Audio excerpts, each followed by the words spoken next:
सख्त हैं उतने ही आपस में रहम दिल हैं।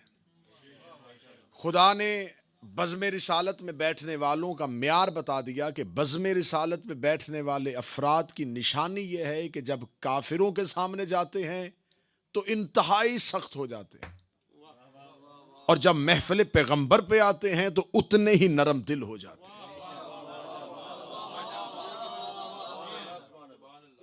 अब ये किस मैंने कल की गुफ्तगू में आपके सामने गुजारिश की थी कि एक है असर, एक है तरसील असर, एक है फैजान असर। कसूर सोहबत का नहीं होता, कसूर होता है कि उस सोहबत में सोहबत याफ्ता ने वहां से खैर लिया है या शर लिया है। कसूर स्कूल या कॉलेज का नहीं होता, मदरसा कसूरवार नहीं होता, गुनाह मस्जिद का नहीं होता, मजलिसें गलत नहीं होती। देखना यह है कि वहां आने वाला, वहां बैठने वाला, वहां से ली गई बात को किस जाविये के साथ कबूल करता है। कसूर शख्सियत का नहीं, कसूर सोहबत का नहीं, कसूर है उस तलब करने वाले का कि उसने जो तलब किया है वो कैसा किया है। अब हम पर यह इल्जाम लग रहा है और ये इस दीवार को गिरना चाहिए, इस ज़हन के बुत को अब टूट जाना चाहिए कि जनाब ये कैसे हो सकता है कि कोई सोहबत रिसालत में आए, रसूल अल्लाह की सोहबत में बैठे, रसूल अल्लाह की बज़म में बैठे, महफिल पैगंबर में बैठे, रसूल की बातें सुने और फिर उनमें कोई गलती हो, फिर वो कोई गुनाह कर लें, फिर उनसे कोई खता हो जाए। ऐसा हो ही नहीं सकता। लिहाजा इस बुत को अब टूट जाना चाहिए, ये असूल अब खत्म हो जाना चाहिए कि ये हो नहीं सकता। क्यों नहीं हो सकता? अगर आप ये कहते हैं कि सोहबत पैगंबर में बैठने वाला गलत नहीं हो सकता, खतावार नहीं हो सकता, तो मुझे बताओ जिसने रसूल की सोहबत पाई उसे क्या कहते हैं? सहाबी। वो सहाबी किसकी सोहबत में बैठा? रसूल की। इसका मतलब है कि रसूल सहाबी से अफजल हुआ। रसूल अफजल है क्योंकि उसकी सोहबत है। अब देखना ये रसूल किसका रसूल है? अल्लाह का। इसका मतलब वो अल्लाह रसूल से भी अफजल है क्योंकि ये उसका रसूल है। अल्लाह अफजल है रसूल से, रसूल अफजल है सहाबी से। बात सहाबी पे नहीं रुकी, बात रसूल पे नहीं रुकी, बात तौहीद पे चली गई है। अगर आप ये कहते कैसे हो सकता है कि कोई नबी का सहाबी हो और उससे गलती हो जाए, कोई नबी का सहाबी हो और उससे खता हो जाए, कोई सोहबत पैगंबर पे आए और उससे कोई खता हो जाए, तो फिर मैं जुमला कहना चाहूंगा कि अगर रसूल की सोहबत में बैठने वाला हर बंदा ठीक हो सकता है तो फिर अल्लाह का एक सहाबी था, बैठता वो फरिश्तों की महफिल में था, रहता वो फरिश्तों की सोहबत में था, लेकिन खुदा का एक सहाबी। आज के बाद अगर आपने यही असूल रखना है तो फिर आज के बाद शैतान को बुरा ना कहना, वो रसूल का सहाबी नहीं अल्लाह का सहाबी है।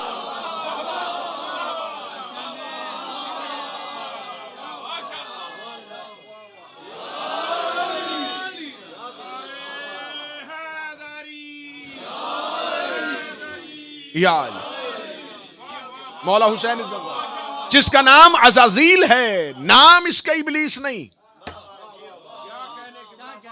इबलीस इसका नाम नहीं है, नाम है इसका अज़ाज़ील।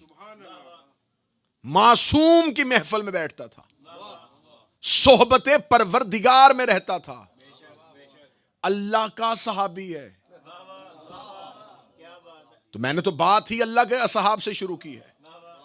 असहाबे परवरदिगार में सारे अलैहिस्सलाम में से एक लानतुल्लाह बना। कसूर न परवरदिगार का, कसूर न सोहबत का, कसूर न सोहबत में बैठने वालों का। जिब्राइल अलैहिस्सलाम हो गया, अज़ाज़ील लानतुल्लाह हो गया। क्या कसूर था? अब यहां पर मुझे सवाल करने का हक दिया जाए कि इससे गुनाह क्या हुआ था, इससे खता क्या हुई थी? क्या इसने अल्लाह का इनकार किया था? वो जानता था ये परवरदिगार है।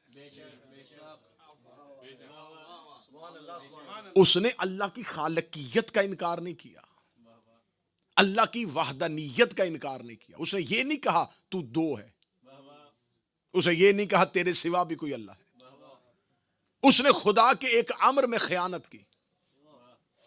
खुदा ने उसे कहा कि तू मेरे खलीफा को सजदा कर।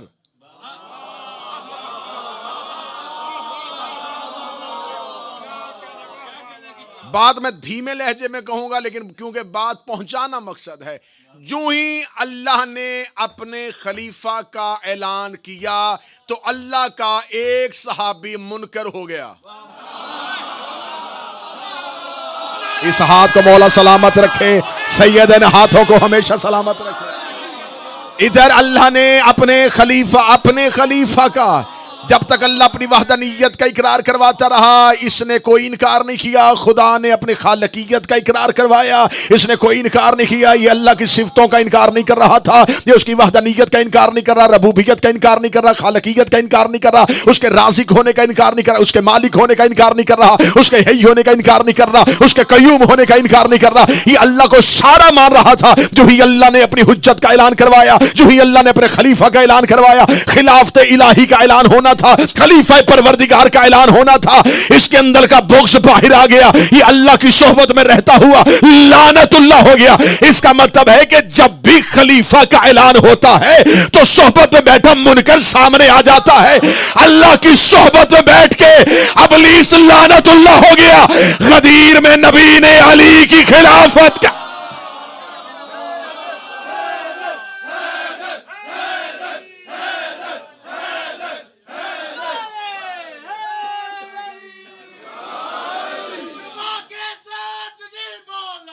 अली बोला, अली बोला, अली बोली पलक बोला, अली बोला, अली बोला, मुश्किल में उमर बोला, अली बोला, अली बोला, नहीं बोलना रे हैदरी। सोहबते पैगंबर नहीं, सोहबते परवरदिगार। अहलियाने दुआए ज़हरा कभी ना इब्लीस पकड़ा जाता अगर अल्लाह अपने खलीफा का ऐलान ना करता। जहां इतने लाखों साल वो रहा और भी कई लाखों साल रहता, अगर अल्लाह अपने खलीफा का ऐलान ना करता। बात है मुश्किल, लेकिन इसको हलक से उतारना पड़ेगा। अगर अल्लाह अपने खलीफा का ऐलान ना करता, आज ये मरदूद भी अलैहिस्सलाम बनना रहता।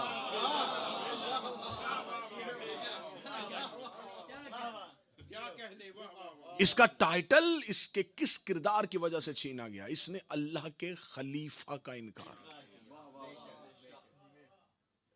अब ये सवाल मैं ही दोहराने लगा हूं। वैसे सवाल की नोयत और सवाल की नेचर ये है कि ये सवाल जनाब सैयद जफर जाफरी साहब का होता है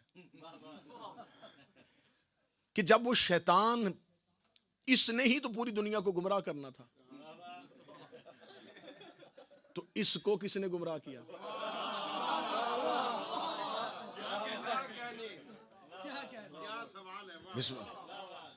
कि शैतान सारी दुनिया कौन गुमराह करता है? शैतान। तो खुद इसको किसने गुमराह कर दिया? सवाल तो है ना, सवाल अपनी जगह पे। सारी हर मखलूक को ये गुमराह करेगा। तो जब ये गुमराह हो रहा है उस लम्हे तो कोई गुमराह था ही नहीं। गुमराही का तो कोई तसव्वुर ही नहीं था, गुमराही का तो कोई अंदेशा ही नहीं था। इतनी पाकीज़ा सोहबत में रहने वाला, इतने इस्मत वाले माहौल में रहने वाला, इतने तहारत याफ्ता लोगों में रहने वाला, अलैहिस्सलामों के झुरमट में रहने वाला, ये गुमराह कैसे हो गया? ये जवाब मैं नहीं दूंगा, जवाब इमाम की जुबान से पूछते। इमाम से पूछा गया, मौला शैतान को गुमराह किसने किया था? इमाम फरमाते हैं, उसने अब कियास किया था और अपनी अक्ल को वही पर मुकद्दम समझा था। जवाब मासूम है, मासूम का जवाब। उसने कियास किया, कियास किया। एक चीज का बाकायदा हुक्म था, उसने फिर भी कियास किया। मज़हबे अहले बैत में कियास करना शैतान का काम है।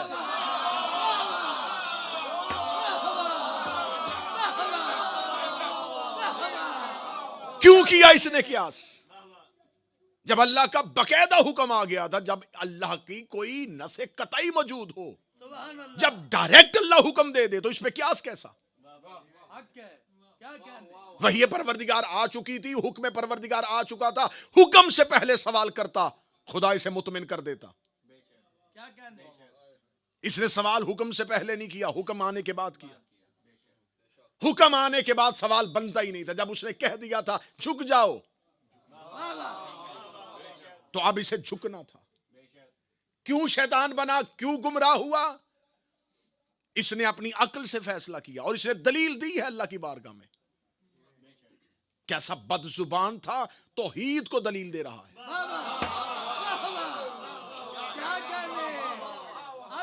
शैतान की एक खसलत यह भी है, झूठा हो जाए तो दलीलें शुरू कर देता है।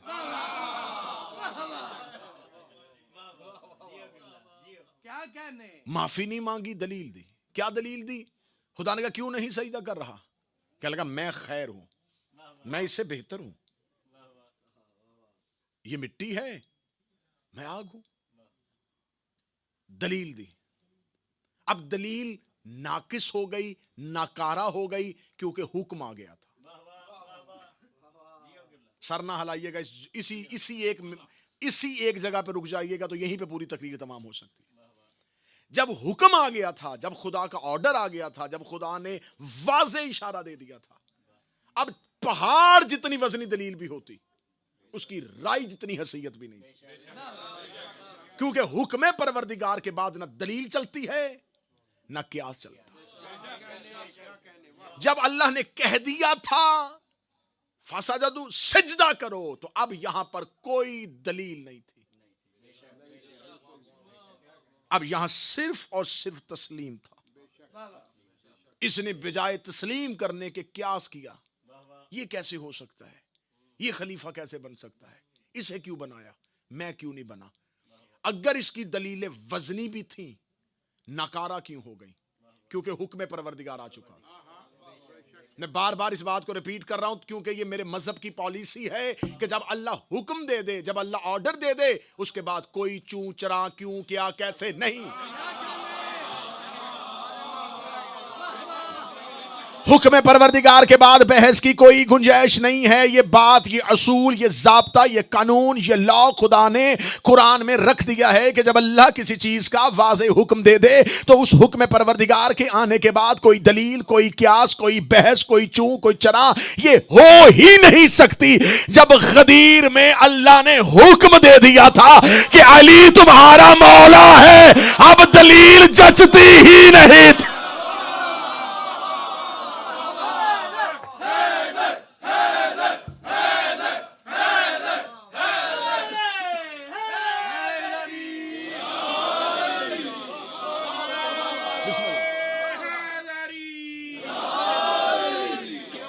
अब हुक्म परवरदिगार आने के बाद, हुक्म परवरदिगार आने के बाद, या अय्युहर रसूल बल्लिग मा उनसिला इलैका, ये हुक्म परवरदिगार है। हुक्म परवरदिगार आने के बाद मौला के मानी ये हैं, अली, अभी अली का सिन थोड़ा है, रिश्तेदारी इनकी भी है, ये सारी दलीलें नकारा, क्योंकि हुक्म आ गया है। हुक्म परवरदिगार आने के बाद किसी दलील की गुंजाइश नहीं बचती। अल्लाह का सहाबी गुमराह हो गया। रो रहे हो तुम जमीन के सहाबा पे? कुरान कह रहा है अल्लाह का सहाबी गुमराह हो गया। सोहबते परवरदिगार में रहने वाला भी गुमराह हो गया, क्योंकि उसने हुक्म परवरदिगार पे अपनी कियास को तरजीह दी। और आगे से इसकी चर्ब जुबानी देखिएगा कि खुदा कुरान में इसकी सारी बातें बता रहा है। बनता नहीं था अल्लाह का इसकी बातें कुरान में लिखवाना। क्या कहने, कि उसकी गुस्ताखियां, वो गुस्ताखी कर रहा है, आगे से बहस कर रहा है, आगे से जुबान चला रहा है, और अल्लाह आयतें बना रहा है। इसने ये कहा था, ये कहा था, ये कहा था। क्या फलसफा था अल्लाह का अपनी और इब्लीस की लड़ाई की इतनी तशहीर करने का? अल्लाह ने अपनी और इब्लीस की लड़ाई मशहूर नहीं करवाई। अल्लाह ने बताया है कि मेरा दुश्मन जब बोलता है तो क्या बोलता है।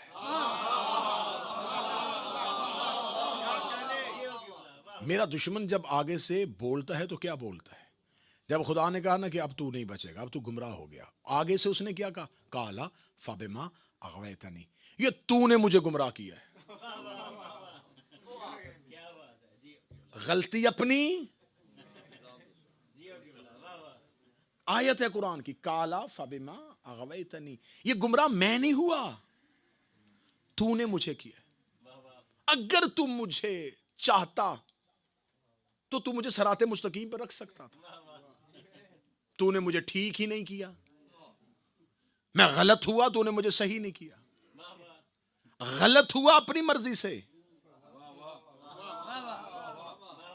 अब जिसकी इतनी सी भी तारीख के किसी एक पेज, किसी एक सफ़े से दिलचस्पी होगी तो वो मेरा इशारा समझ लेगा। नहीं समझोगे तो मुझसे ज़्यादा खुल के बात करनी किसी को आती नहीं है, मैं खोल दूंगा।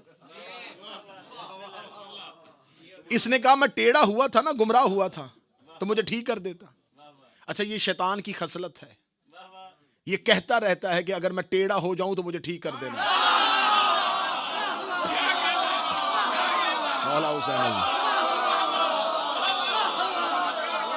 मौला हुसैन इज्जत अता फरमाए। क्या कहा इसने? काला फबिमा अगवैतनी, तूने मुझे गुमराह किया। मैंने गुमराह होना नहीं था, तूने मुझे गुमराह कर दिया। कसूर अपना था, डाल अल्लाह पे दिया। ये शैतान का अकीदा, क्या शैतान का अकीदा था? क्या ये गुमराह कुन अकीदा आज दुनिया में मौजूद है कि नहीं है? जो करता है ये अकीदा शैतान का है। अल्लाह की मर्जी के बगैर पत्ता भी नहीं हिलता। जो करता है अल्लाह करता है। अल्लाह चाहे तो जो काम किसी आला से लेना है वो किसी कमतर से ले ले। ये जुबानें इस मिंबर से बोलती हैं, ये शिया मिंबर के जुमले हैं। मैं गुस्ताखाना लफ्ज नहीं दोहराऊंगा। जो काम अल्लाह ने आला से लिया वो किसी कमतर से भी ले सकता था। वो अल्लाह चाहे जो चाहे वो कर सकता है, जो चाहे वो कर सकता है। फिर जो गुमराह कुन अकीदा दुनिया में फिर रहा है, अल्लाह जिसे चाहे माफ कर दे। ये जिसे चाहे माफ कर दे वाला फलसफा क्यों रखा है? ताकि मर्जी के गुनाहगारों को बचा सके। ना ना ना ना ना, हमारा काम ही नहीं बनता। हम शिया सुन्नी उन पे बहस क्यों करें? ये फैसला अल्लाह पे छोड़ दो। ये फैसला अल्लाह पे छोड़ दो। अल्लाह जिसे चाहेगा माफ कर देगा। अगर उसने अपनी मर्जी से सब कुछ करना है तो वो आदिल कैसा? हम मज़हब जाफरिया, हम अल्लाह को भी दलील से मानते हैं। हम अल्लाह की अदालत के कायल हैं। उसका अदल तकाजा करता है कि वो हर किसी को माफ नहीं कर सकता। हाय हाय हाय हाय, तकाजा ए अदल परवरदिगार है। क्या कहने? हाँ, उसकी रहीमियत है कि वो माफ कर सकता है, लेकिन अगर वो रहीम है तो वो आदिल भी है। उसका रहमान और रहीम होना तकाजा करता है कि वो जिसे चाहे माफ कर दे, लेकिन उसका आदिल होना तकाजा करता है कि वो अदल करके माफ करे। वो अदल करेगा तो माफ करेगा। इसलिए हमारे यहां उसूल दीन में से आदिल होना भी है। अल्लाह आदिल है, नबी आदिल है, इमाम आदिल है। अल्लाह भी अदल करता है, नबी भी अदल करता है, इमाम भी अदल करता है। नहीं नहीं नहीं नहीं नहीं जी, अल्लाह आदिल क्या? अल्लाह जिसे चाहे वो खालिक है, वो मालिक है, वो अला कुल्ले शैन कदीर है। कुछ गोलियां इतनी मीठी होती हैं कि लोग मजे से खा लेते हैं। ये भी उन्हीं मीठी गोलियों में से एक गोली है। जुबान खुलेगी तो क्या खुलेगी, बहस करेंगे भी तो क्या करेंगे कि नहीं नहीं अल्लाह जो चाहे नहीं कर सकता, अल्लाह जिसे चाहे नहीं माफ कर सकता। बंदे डर जाते हैं, बात परवरदिगार की है, बहस कर गए मारे जाएंगे। बात अल्लाह की है, बात परवरदिगार की है। सारी दुनिया ने यही राग अलापना शुरू कर दिया। नहीं, अल्लाह जिसे चाहे माफ कर दे, अल्लाह जिसे चाहे जन्नत में भेज दे, अल्लाह जिसे चाहे जहन्नम में भेज दे। ये अल्लाह की मर्जी है। बहुत बड़ा गुनाहगार हो उसे जन्नत में भेज दे, बहुत बड़ा जन्नती हो उसे जहन्नम में भेज दे। ये अल्लाह की मर्जी है। जन्नत भी अल्लाह की, जहन्नम भी अल्लाह की, फैसले भी अल्लाह के। अल्लाह जिसे चाहे माफ कर सकता है। दुआए ज़हरा इमाम बारगाह नॉर्थहैम्पटन में इस सवाल को हमेशा हमेशा के लिए उसका गला घोंट के मार देने लगा हूं। अगर तुम्हारा अकीदा तुम्हारे बुजुर्गों से यही चला रहा है कि अल्लाह जिसे चाहे जन्नत में भेज सकता है, तो फिर हसन से तहरीर लिखवाने क्यों गए थे?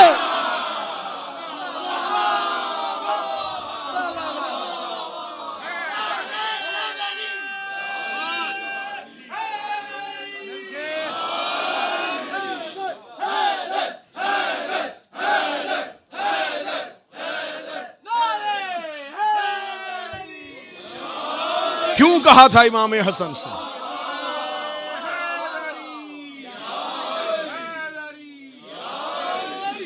क्यों कहा था इमाम हसन से कि लिख दें ताकि मैं जन्नत में चला जाऊं? कह देते हसन लिखने की जरूरत नहीं है, वो जिसे चाहे, अगर वो जिसे चाहे जन्नत में भेज सकता है तो फिर अशरा मुबशरा वाली कहानी क्या है? नबी 10 लोगों को बिशारा दे रहा तुम जन्नत में जाओगे, कि नबी को नहीं पता वो जिसे चाहे?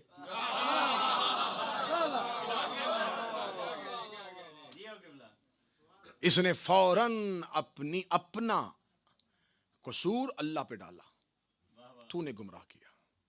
खुदा ने भी माफ नहीं किया, खुदा ने भी जवाब दिया, बिस्मिल्लाहिर्रहमानिर्रहीम फफसका अन अम्र रब्बहू। खुदा कहता है कि मैंने तुझे गुमराह नहीं किया, तूने फिस्क किया है मेरे अमर के साथ।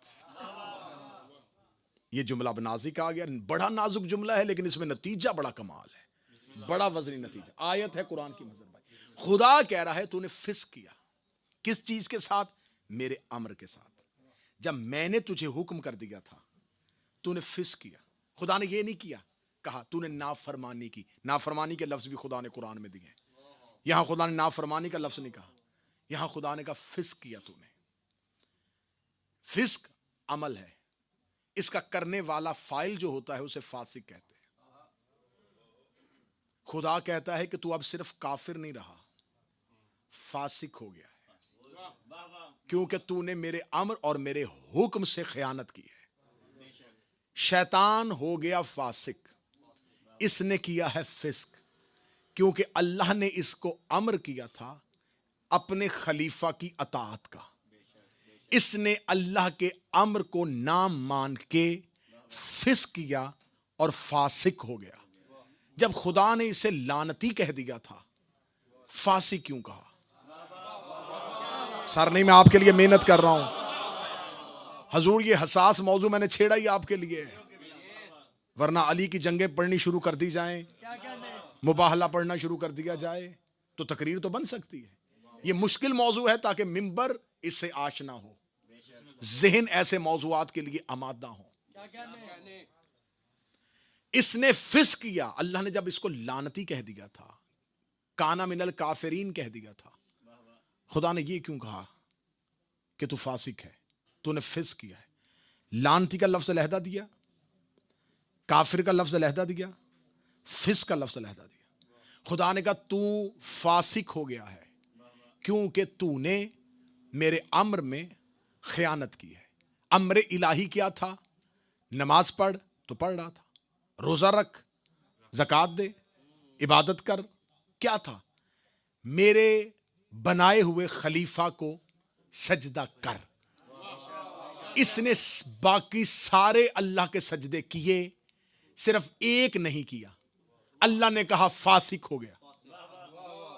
इसका मतलब है कि बंदा अल्लाह के सजदे छोड़ दे, लेकिन अगर उसने अल्लाह के सजदों के साथ अल्लाह के बनाए हुए की अताअत का इनकार कर दिया,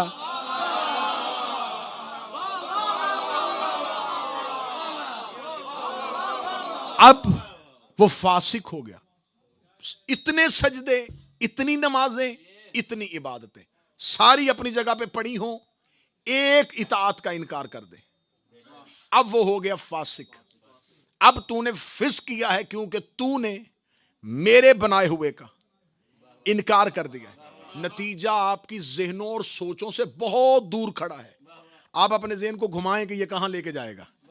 मुझे खबर है, मैं यहां बैठ के भी सुनना आता है मुझे, कि जब खतीब पढ़ रहा होता है तो मजमे का ज़हन साथ साथ ताकुब में होता है कि काश इससे पहले हम नतीजे पे पहुंच जाए, इसका नतीजा देने से पहले हम जाएं सही कि ये जाने कहां लगा है। लगाओ दौड़, जितना जा सकते हो जाओ।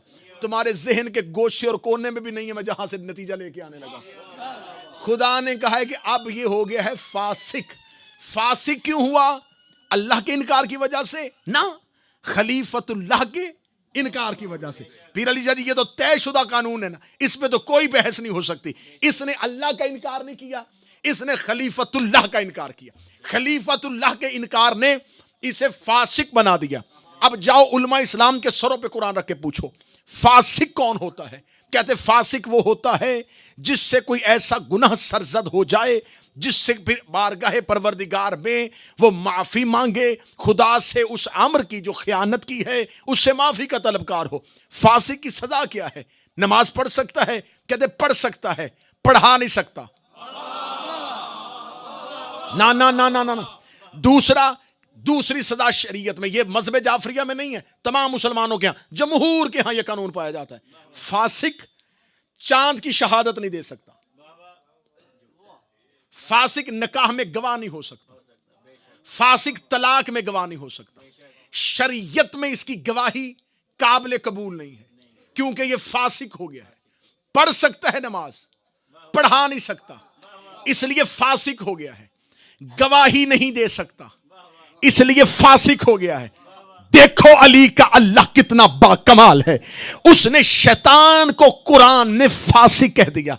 तूने फिस्क किया है क्योंकि तूने मेरे खलीफा का इनकार किया है। खुदा ने शैतान को फासिक नहीं कहा, खुदा ने असूल और म्यार बना दिया है। जो मेरे खलीफा का इनकार करे वो फासिक हो जाता है, और फासिक ना नमाज पढ़ा सकता है ना गवाही दे सकता है। अब जिसने अली का इनकार किया था, लोगों ने उसे दो खूबियों से माना था। एक, इसने आगे खड़े होकर नमाज पढ़ाई थी, एक इसने ज़हरा के सामने गवाही दी थी। अल्लाह ने कुरान में बता दिया, जो खलीफा का इनकार करे ना उसकी नमाज होती है ना उसकी गवाही होती।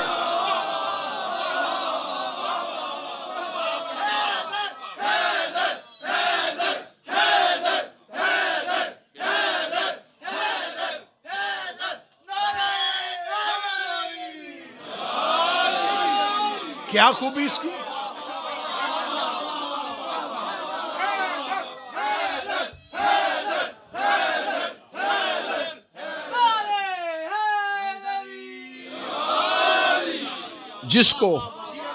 जिसको अली के मुकाबले पे लेके आना था, यावर शख्स जिसको मौला अली के मुकाबले पे लेके आना था, एक खूबी बतानी थी, नमाज पढ़ाई थी। हो ही नहीं सकती, क्योंकि शरीयत की रूह से जो खलीफतुल्लाह का इनकार करे वो पढ़ा ही नहीं सकता। और अगर कोई गवाही दे कि ये जागीर तेरी नहीं, मैं गवाही देता हूं, तो गवाही हो ही नहीं सकती, क्योंकि खलीफा का इनकार किया है।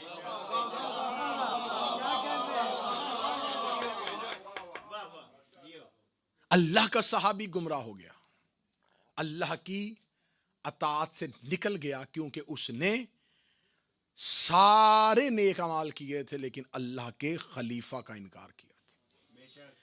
खुदा ने हजरत आदम को जमीन पर उतारा, हजरत आदम जमीन पर है, अल्लाह ने आदम को औलाद दी, लेकिन लो दुआ ज़हरा वालों, एक गजब और हो गया, आदम का एक सहाबी भी गुमराह हो गया। पहले आदम की वजह से अल्लाह का सहाबी गुमराह हुआ था, अब हजरत आदम का अपना सगा बेटा सोहबते नबी में रह के फिर भी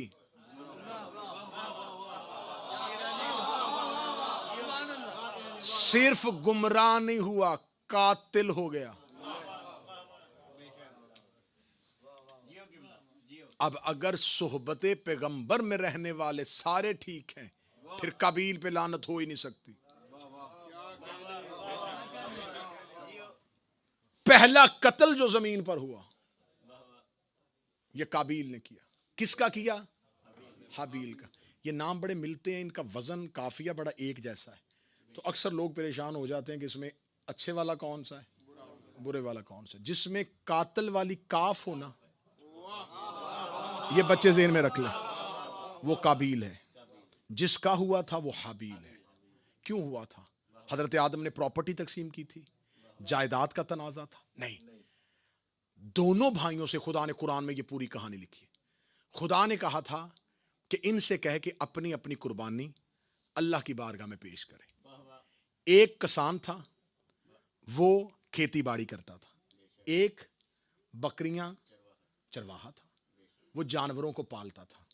जब हजरत आदम ने कहा कि अल्लाह की बारगाह में अपनी अपनी कुर्बानी पेश करो, तो जो हाबील था वो भेड़ों और बकरियों का काम करता था, उसने अपने रेवड़ से जाके कीमती तरीन दुम्बा, कीमती तरीन जानवर उठाया और अल्लाह की बारगाह में ले आया।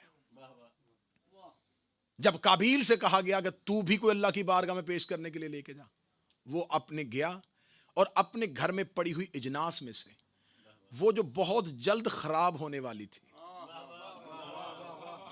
उसके चंद खोचे, चंद सिट्टे, चंद बालियां उठाई और ले आया। नीयत क्या थी? अल्लाह की बारगाह में पेश करना है।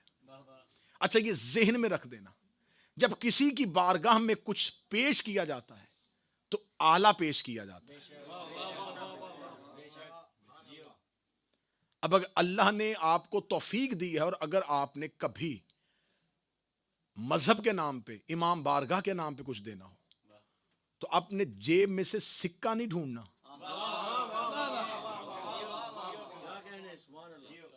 बाज लोग होते हैं, उनको पता होता है कि अब बारगाह से बगैर चंदा दिए वापसी, तो वो उस चंदा बॉक्स के लिए बेहतरीन चीज फेंकने के लिए उस सिक्के को तजवीज करते हैं। ऐसा है कि नहीं? तो अगर ना करें, शर्त नहीं है ना करें, लेकिन जब मौला की बारगाह में देना हो, घर में न्याज बनानी हो, एहतमाम करना हो, तो आला का किया जाता है। कुर्बानी अदना की नहीं होती, आला की होती। हजरत हाबील कीमती जानवर ले आए और वो बची गली सड़ी जिन्स की कुछ बालियां ले आया। उस दौर में कुर्बानी कबूल कैसे होती थी कि कुर्बानियां पहाड़ पे रख दी जाती थी, आसमान से एक शोला आता था, जिसे कबूल करना होता था वो एक नूर, एक लाइट, एक शोला, एक आग आती थी और वो उसको जला देती थी और उसको उठा के ले जाती थी। आसमान से एक लाइट आई, एक नूर आया और उसने हाबील की कुर्बानी को, उस जानवर को उठा लिया। पीछे बच गई उसकी बालियां जो अल्लाह ने अपनी बारगाह में कबूल नहीं की। अब पहला कत्ल जो जमीन पर हुआ इस हसद की बुनियाद पर हुआ कि अल्लाह ने इसकी कुर्बानी को क्यों कबूल किया है। यह वाकया सुनाना मकसद नहीं था, फिर नतीजा लेके आना था। मैं मेयारे सहाबियत बता रहा हूं। अल्लाह का सहाबी गुमराह हुआ था, उसने अल्लाह के खलीफा का इनकार किया था, सारे अमल ठीक थे, एक अमल की वजह से फासिक, काफिर और लानती हो गया। ये आदम का बेटा भी है, आदम का सहाबी भी है। इसने घर में रहते हुए आदम के दूसरे सहाबी से, दूसरे बेटे से हसद किया, उसे मिलने वाली इज्जत की वजह से। इसने कहा ये जो है वो मैं क्यों नहीं।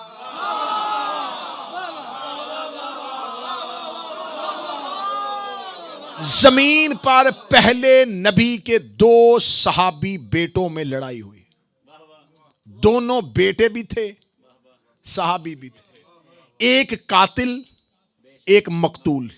वजह तनाजा जायदाद नहीं, हसद, जेलसी। इसके पास वो क्यों है जो मेरे पास नहीं। इसका मतलब है कि नबी की बारगाह में रहता हुआ अगर एक सहाबी दूसरे सहाबी से हसद करे तो खुदा उसे लानती कह देता है।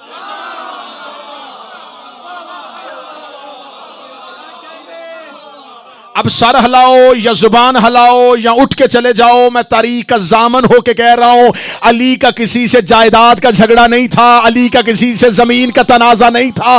रोज आयतें अली की शान में आ रही थी, रोज फजीलतें अली की शान में आ रही थी। मिंबर पे रसूल अली के कसीदे पढ़ता था।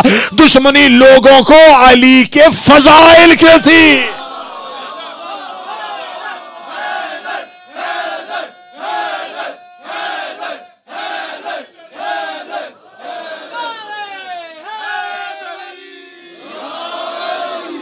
किस चीज से थी? किस चीज से लड़ाई थी? मौला अमीर अल मोमिनीन से दुश्मनी क्यों थी?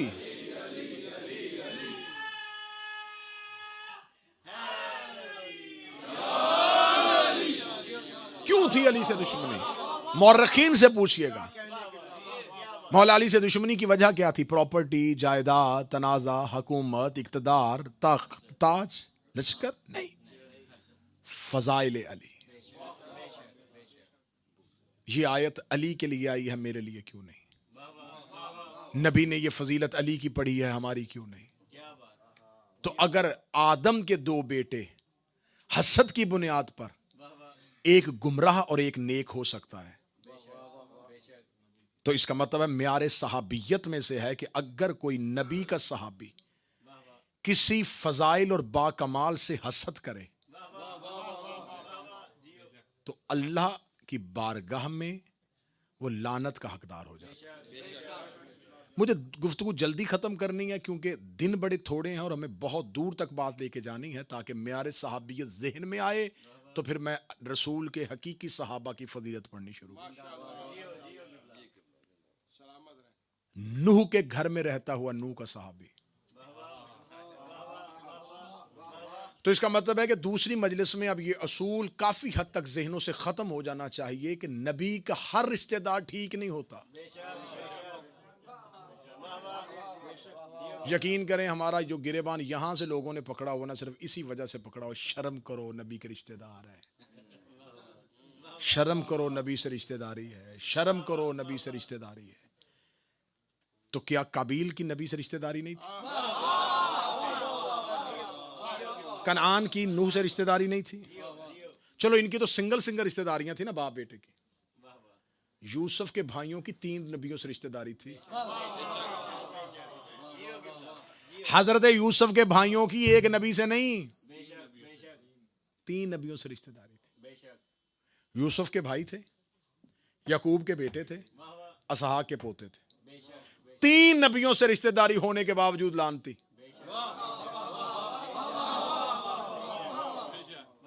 3 नबियों से रिश्तेदारी, 3 नबियों से रिश्तेदारी काम नहीं आई क्योंकि म्यार से गिर गए। कहानी मुख्तसर है और एक ही जुमले पे खत्म कर देता हूं। इनकी दुश्मनी भी यूसुफ से जायदाद की वजह से नहीं थी, ओहदे की वजह से थी। अल्लाह ने यूसुफ को नबी क्यों बनाया?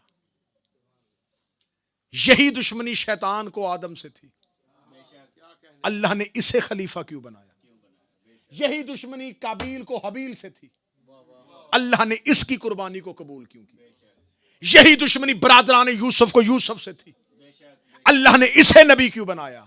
सर पे कुरान रखो, पूरे अरब को यही दुश्मनी अली से थी, अल्लाह ने इसे खलीफा क्यों बनाया?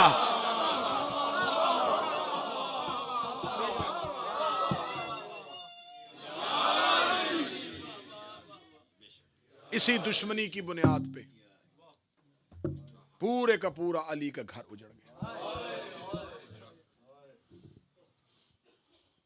दुश्मनी मर्दों की मर्दों में रहती तो शायद हम इतना चीख चीख के ना रोते। दुख हमें यही रुला गया। अली का बदला अली की बेटियों से लिया गया।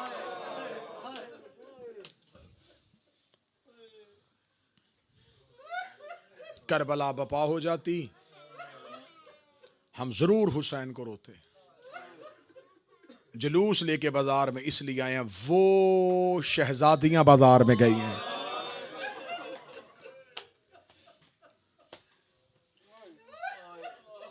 जिनके कद से सिर्फ बाप और भाई वाकिफ थे। सादात और गैर सादात, 2 मुहर्रम मिंबर, यकीनन इस मौजू से आशना और ज़हन आमादा कि आज पढ़ा जाता है हुसैन का करबला में उतरना, वरूद करबला, मदीने के मुसाफिर का करबला का मेहमान बनना। चलते चलते हुसैन उस मंजिल पे पहुंचे, करीम करबला की सवारी रुकी। मक्तल कहती है 7 सवारियां बदली हुसैन ने। जिस सवारी पे हुसैन बैठते वो सवारी वहीं पे रुक जाती, जिस सवारी पे बैठते वो सवारी। करीम करबला ने सवारी से नीचे उतरे, जमीन से रेत उठाई, मट्टी को उठा के हुसैन ने यूं सूंघा। सूंघने के बाद हुसैन ने चेहरे पे दाढ़ी, उस मट्टी को मलने के बाद कहा इन्ना लिल्लाहि व इन्ना इलैहि राजिऊन। हुसैन की इन्ना लिल्लाह की आवाज बहन ने महमल में सुन ली। शहजादी तड़प के कहती है अब्बास हुसैन से पूछ तूने रेगिस्तान पे ये आयत क्यों पढ़ी है। मौला हुसैन चलते चलते वहां गए जहां शहजादी का ऊंट था। मौला हुसैन की आवाज आई ज़ैनब। जब सफीन की तरफ जा रहे थे, यहां से गुजरते हुए मेरा बाबा अली घोड़े से उतरा था। मेरे बाबा अली ने यहां घोड़े से उतर के यहां पर 2 रकत नमाज अदा करने के बाद मुसल्ले पे अली रोए थे। हुसैन कहते मैं हाशमियों के साथ बाबा के पास गया, सारे अली के बेटे घबरा गए कि हमारा बाबा सहरा में रो क्यों रहा है। जब हम सारे बाबा का चेहरा देख रहे थे, ज़ैनब मेरे बाबा ने मेरी तरफ देखा, रोके का हुसैन मेरे गले में बाहें डाल। मैं बाबा के करीब आया, बाबा ने मुझे अपनी गोद में उठाया, बार बार मेरी गर्दन का बोसा लिया, गर्दन का बोसा लिया। अली के सहाबा ने कहा या अली आपने रेगिस्तान में नमाज पढ़ी है, आपने सहरा में गिरिया किया है, आपने बेटे को गोद में बिठा के इसकी गर्दन के बोसे क्यों लेने शुरू किए हैं। मौला अली की चीख की आवाज आई ये गरीबों का कब्रिस्तान, ये दश्ते नैनवा शरीफों का कब्रिस्तान है। मौला इमाम हुसैन ने कहा आलिया ये वही जगह है जहां बाबा रुके थे, ये वही जगह है जहां अल्लाह ने अहद लिया था। लकोदक सहरा में दूर तक करीम करबला ने नजर दौड़ाई, दूर तक कोई आबादी, किसी इंसानी आबादी का कोई नामो निशान न था। अब्बास जी मौला जरा जाइए देखिए कि यहां करीब कोई आबादी है। घोड़े को सर पट दौड़ाया हुसैन के नौकर ने। गाजरिया नैनवा इन टेलों के पीछे एक आबादी थी, वहां जाके अब्बास का घोड़ा रुका। उस कबीले में चंद झोंपड़ियां, एक छोटा सा कबीला जो यहां टीलों के पीछे मुकीम था। उन्होंने एक अजनबी मुसाफिर को अपने कबीले में आते हुए देखा। मर्दों ने जल्दी जल्दी अपने खैमों से बाहर निकले, बच्चों ने अब्बास के घोड़े के आगे चलना शुरू किया। कबीला बनी असद के मर्द नौजवान इकट्ठे हुए, दौड़ के गए कबीला बनी असद के बूढ़े के पास, जाके कहने लगे कोई अजनबी अरब का मुसाफिर हमारे कबीले में आया है, उसका जल्दी बुलाओ। बुलाया गया कबीला बनी असद का बूढ़ा, उसने अपने अबरुओं को उठाया, झुकी हुई कमर को सीधा किया। सीधा करने के बाद कहने लगा मुसाफिर रास्ता भूल के हमारे कबीले आ गया, तेरे खाने का इंतजाम करें, रात रहना चाहते हो तेरे ठहरने का बंदोबस्त करें। अब्बास रो के कहते न भूला न भटका, अपनी मर्जी से आया, मुझे बताओ ये सहरा किसकी मलकियत। जब कहा ना ये सहरा किसकी मलकियत है, कबीला बनी असद का बूढ़ा देख के कहने लगा हम बनी असद के लोगों की। क्यों? मौला हजरत अबुल फजल अब्बास की आवाज आई, मैं पूछना चाहता हूं इस सहरा का, इन टीलों का मालिक कौन है। कबीला बनी असद का बूढ़ा कहने लगा नस्ल दर नस्ल हम ही इस सहरा में बैठे हैं, हम इसके मालिक हैं। मौला अब्बास की आवाज इसका नाम, कहने लगा गाजरिया। कोई और नाम? नैनवा। कोई और नाम? कहता दश्ते करबो बला। दश्ते करबो बला का नाम माना था। मौला अब्बास का चेहरा बनी असद के नौजवान देख रहे थे, खूबसूरत दाढ़ी, चेहरे पे नूर, अली का अली बेटा। कबीला बनी असद के जवान अब्बास को ऐसे देख रहे थे जैसे मिस्र की औरतों ने यूसुफ को देखा था। कबीला बनी असद के जवान अब्बास को देख रहे थे। मौला अब्बास की आंखों में आंसू अब्बास की दाढ़ी पे आए। मौला अब्बास ये कहते कबीला बनी असद का बूढ़ा मेरा सरदार तुमसे मिलना चाहता है। जब कहना मेरा सरदार तुमसे मिलना चाहता है, कबीला बनी असद का बूढ़ा जमीन पे बैठा रो के कहने लगा तेरा भी कोई सरदार है? तू तो मुझे शक्ल से खुद किसी मुल्क का बादशाह लगता है, तेरा भी कोई सरदार है? आवाज आई हाँ मेरा सरदार, वो तुमसे मिलना चाहता है। कबीला बनी असद का बूढ़ा कहने लगा मिलने के लिए तैयार हूं। सखी अब्बास घोड़े को लेके चले। मौला, ये टीलों के पीछे कबीला बनी असद के लोग, मौला वो सरदार मिलने के लिए तैयार है। हुसैन इब्ने अली कबीला बनी असद में आए। कबीला बनी असद के मर्दोजन ने अजनबी मुसाफिर समझ के हुसैन का इस्तकबाल किया। कोई हुसैन के लिए पानी लेके आया, हुसैन के लिए बैठने का इंतजाम हुआ। कबीला बनी असद का बूढ़ा सामने खड़ा हो गया। मुसाफिर क्या चाहता है? हुसैन इब्ने अली की आवाज है, ये सहरा खरीदना चाहता हूं। खरीदना चाहता है? क्यों? हुसैन की आवाज है, यहां रहना चाहता हूं। क्या लगा रहना है? हमारे मकान हाजिर, हमारा कबीला हाजिर, जितने दिन रहना रह, लेकिन यहां से फिर चले जाना। हुसैन देखे थे, नहीं, मैं हमेशा के लिए रहने आया हूं। जब कहा ना मैं हमेशा के लिए रहने आया हूं, कबीला बनी असद का बूढ़ा देख लगा, मुसाफिर ये हमेशा रहने की जगह नहीं है। मुसाफिर ये हमेशा रहने की जगह नहीं। हुसैन रोके थे, मैं हमेशा रहना चाहता हूं। तड़का लगा, हमेशा रहेगा? क्यों? फरमाया, यहां अपने घर बनाऊंगा। कबीला बनी असद के नौजवानों ने बूढ़े को देखा, पूरे कबीले में खामोशी तारी हो गई। कबीला बनी असद का बूढ़ा देखे लगा, ये मैं मिन्नत करके कहता हूं, मैं फिर कह रहा हूं, ये जमीन रहने के काबिल नहीं। ना यहां ज़राअत होती है, ना यहां मकान बनते हैं। हमेशा दरिया के किनारे पे जमीन जरखेज होती है।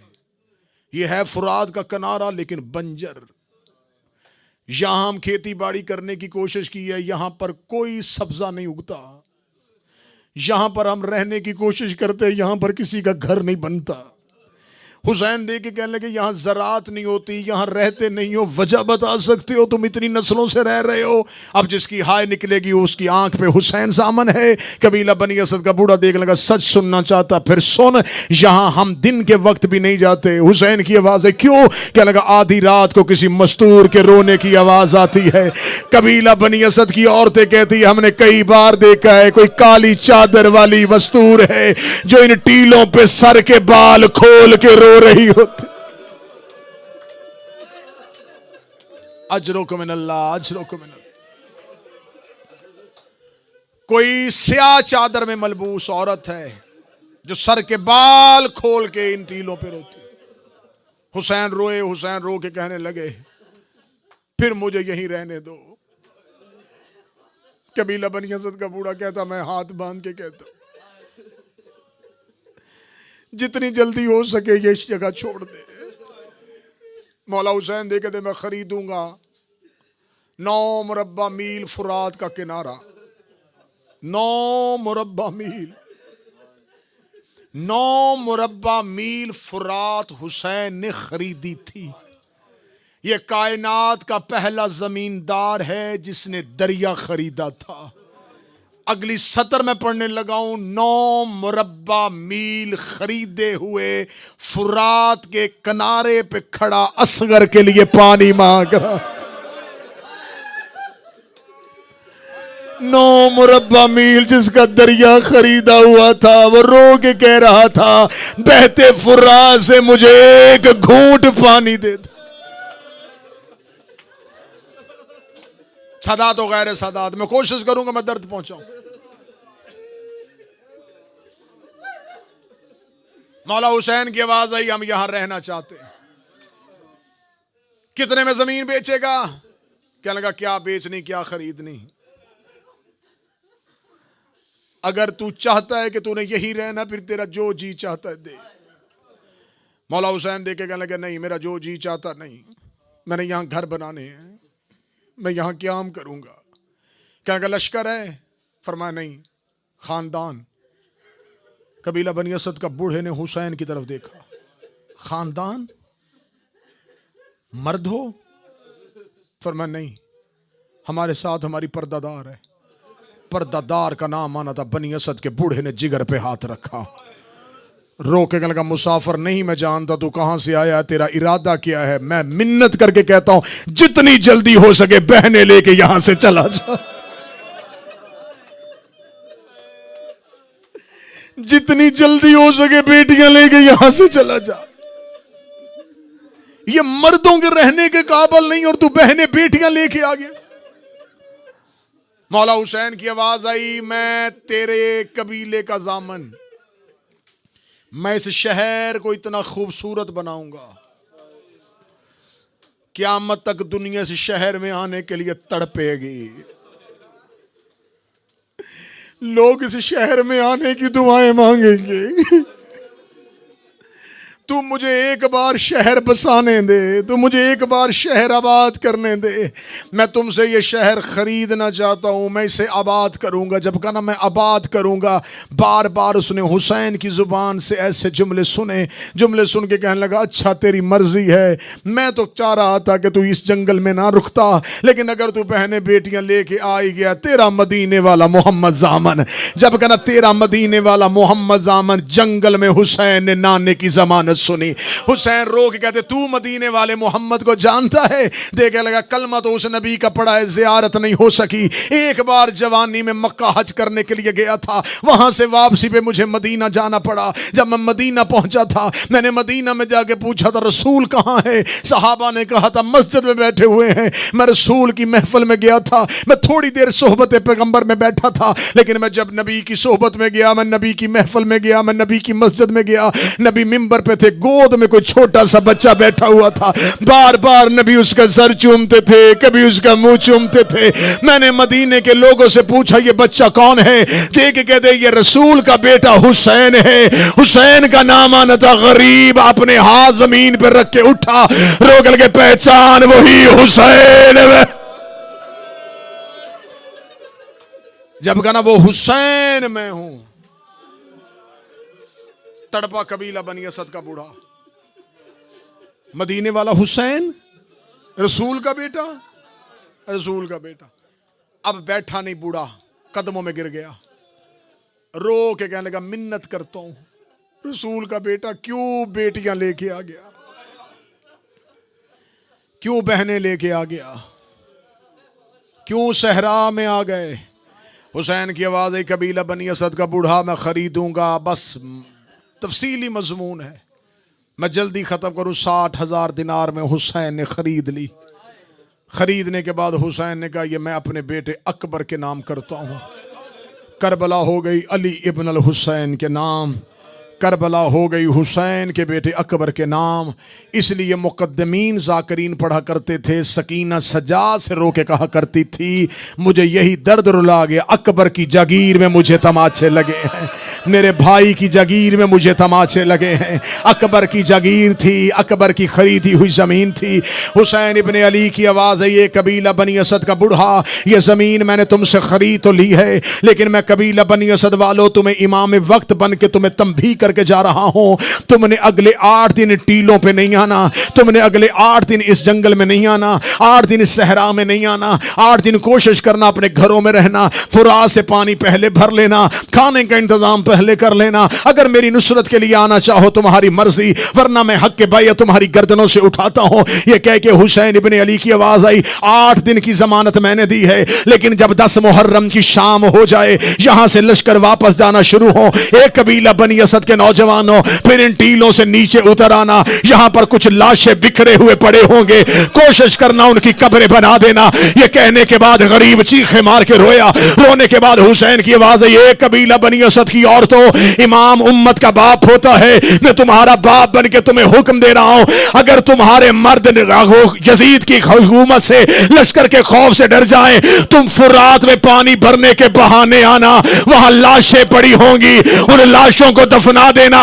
इतना गरीब हो गया था ज़हरा का लाल, रोते रोते जमीन पे बैठा, कबीला बनी असद के बच्चों को करीब बिठाया, रोने लगा अगर तुम्हारी मां ना आ सके, तुम्हारे बाप ना आ सके, तुम खेलने के बहाने आना, रेत उठाते जाना, लाशों में डालते जाना, तुम्हारी खेल हो जाएगी, गरीब दफन हो जाए।